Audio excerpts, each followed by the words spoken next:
Et ce soir, nous recevons Alain Blum. Bonsoir. Bonsoir. Merci d'être avec nous sur BFM Lyon. Vous êtes président de la LICRA en Auvergne-Rhône-Alpes.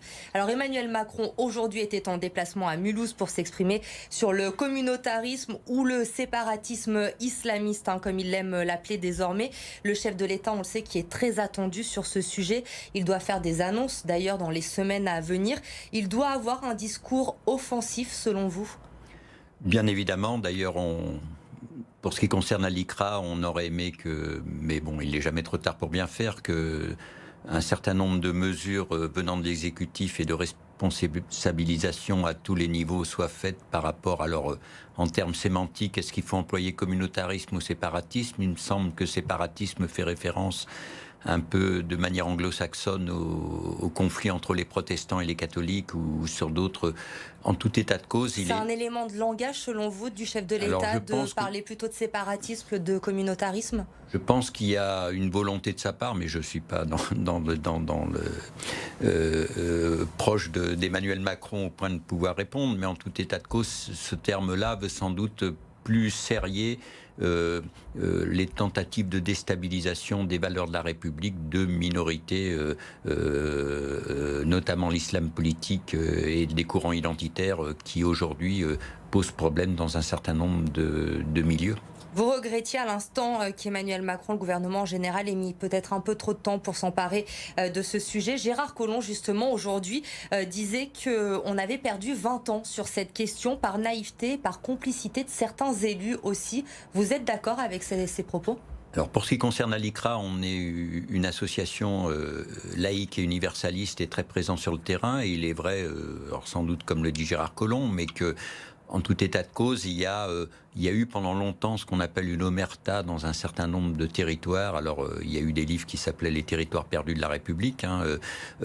Après, nous, il faut, quelque part, il y a nécessité de prendre ces problèmes à bras-le-corps. Alors, le constat, c'est qu'il y a un certain nombre de mouvements d'éducation populaire qui, au fur et à mesure des années, ont perdu une certaine emprise dans les quartiers, au bénéfice d'un certain nombre d'associations qui peuvent être prosélytes et qui peuvent être de courant islamisme radical. Vous constatez aujourd'hui une emprise islamiste, justement, dans certains quartiers, dans la région lyonnaise? Alors, pour ce qui concerne au niveau de la LICRA, on se garde toujours de tomber dans l'essentialisation. Aujourd'hui, il est très clair pour nous qu'une majorité des musulmans de France sont bien évidemment, comme moi, compatibles avec les valeurs de la République. Par contre, il y a effectivement des minorités activistes qui aujourd'hui ont effectivement des présences dans les quartiers à travers des mosquées, à travers des associations, à travers des œuvres sociales et qui aujourd'hui arrivent effectivement à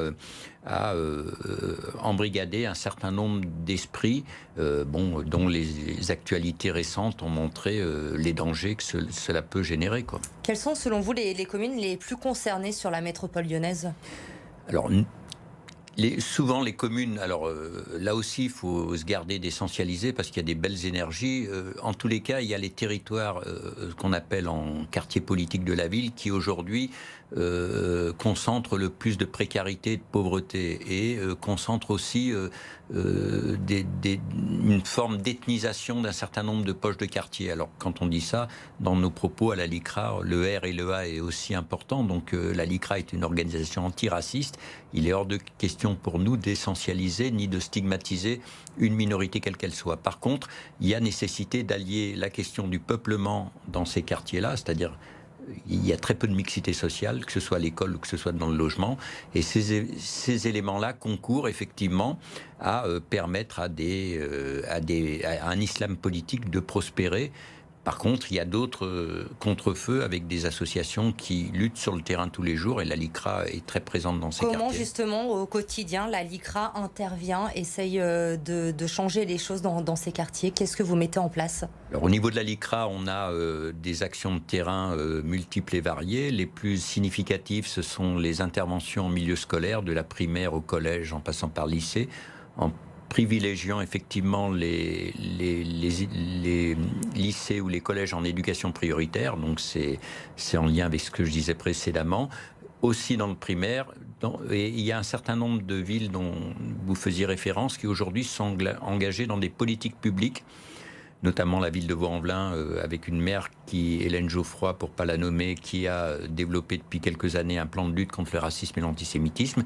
Et derrière, la métropole et l'État ont mis en place une opération qui s'appelle Soif de la République, avec des communes que sont Givors, Rieux, alors Vénissieux fait aussi un peu de son côté, Saint-Fond et Lyon sur le volet égalité homme-femme. Et ces politiques publiques permettent à un moment donné de faire émerger les associations locales et la LICRA aide ces associations-là. Il y a un peu plus d'un an maintenant, le gouvernement, on le sait, a lancé les quartiers de reconquête républicaine. Justement, c'est le cas à Vénissieux depuis plus d'un an. Est-ce que vous constatez une amélioration? Est-ce que cette mise en place du gouvernement a un bilan plutôt positif après un an? Alors après un an, je n'aurais pas l'outrecuidance de faire un bilan de ces dispositifs. Nous, ce qui nous semble, c'est qu'à un moment donné, à un moment donné, il faut allier un certain nombre, il faut qu'il y ait des vraies politiques publiques en la matière. Ce dont vous faites référence, c'est aussi les cités éducatives qui sont dans ces quartiers-là. Et bien évidemment, il faut un peu de temps pour que ces éléments de politique publique donnent des effets. En tous les cas, pour ce qui concerne la LICRA, que ce soit dans le domaine de l'éducation, dans le domaine du sport, parce que le communautarisme dans le sport et notamment dans le football amateur est très présent.